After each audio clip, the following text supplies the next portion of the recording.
안녕하세요, 영화학교입니다. 혹시 지금까지 본 영화 중에 가장 강렬하고 기억에 남는 주인공이나 등장인물이 있나요? 이야기의 등장인물을 만드는 과정은 시나리오 작업 중에 가장 어렵고 그만큼 중요한 일입니다. 한번 기억에 남는 영화 주인공을 떠올려 보겠습니다.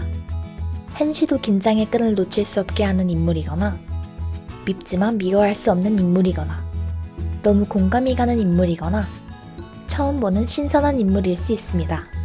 그 영화의 주인공은 분명히 푹 빠져들게 하는 매력이 있습니다. 그 치명적인 매력이 있기 때문에 우리는 주인공이 위험에 빠졌을 때 긴장하고 주인공이 웃을 때 웃고 울 때 눈물을 같이 흘리게 됩니다. 오늘은 그 매력이 어디서 나오는지 그리고 시나리오 쓸 때 어떻게 하면 그런 인물을 만들 수 있는지 다뤄보도록 하겠습니다.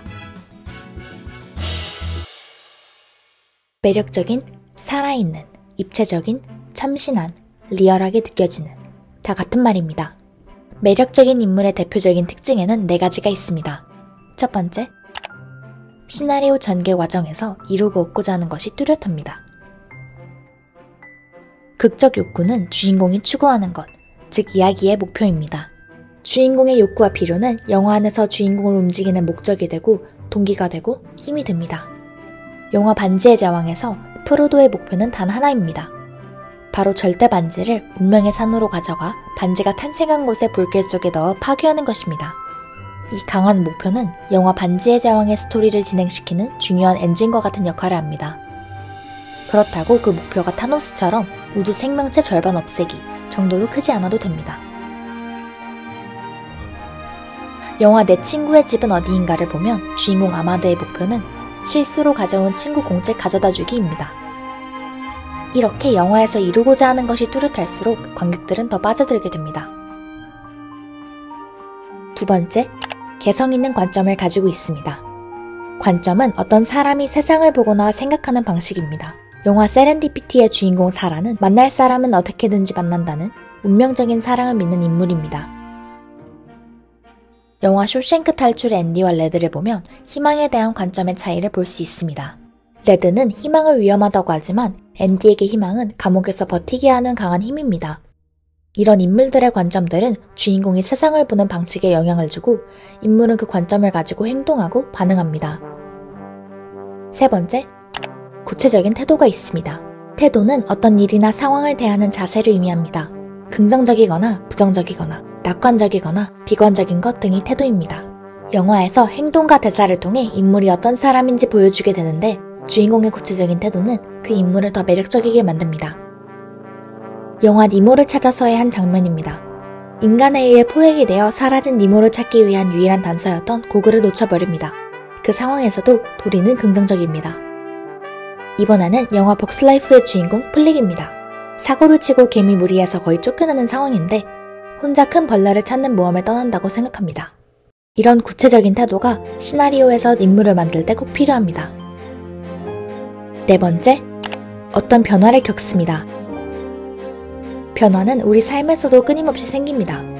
등장인물의 내면에 어떤 감정 변화가 일어나면 행동의 변화를 만들어내고 그 인물의 정체성이 확립됩니다. 그 변화는 감정의 변화, 정서적인 변화, 그리고 신체적인 변화도 될 수 있습니다. 영화 사운드 오브 뮤직입니다. 아내가 죽고 아이들에게 엄격했던 폰트랩 대령은 주인공 마리아로 인해 예전처럼 아이들과 다시 노래를 하게 되고 마음의 문을 열게 됩니다.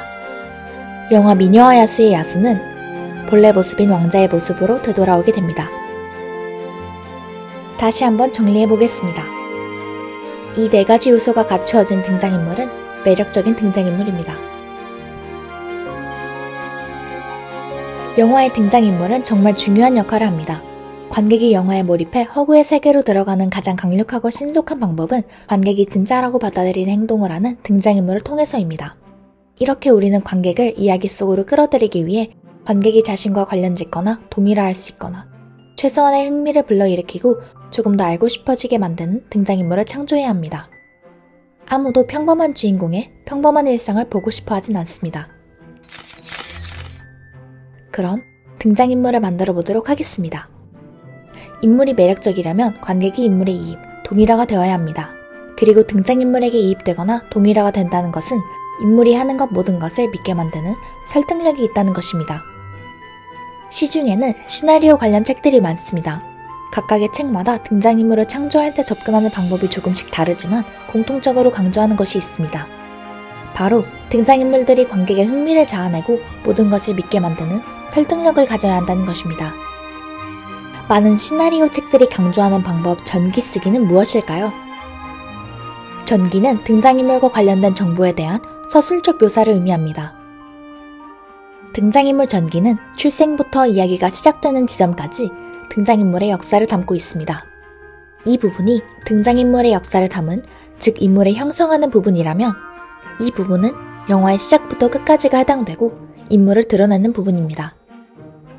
이 전기에 해당하는 부분에는 이런 것들이 다 포함됩니다.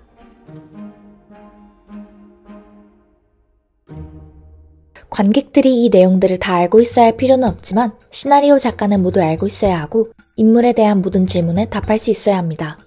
이 정도의 과정을 거치면 10년, 20년 지기 친구처럼 인물의 겉과 속을 투명하게 들여다볼 수 있기 때문에 리얼하고 입체적이고 참신하고 매력적인 인물을 만들 수 있습니다.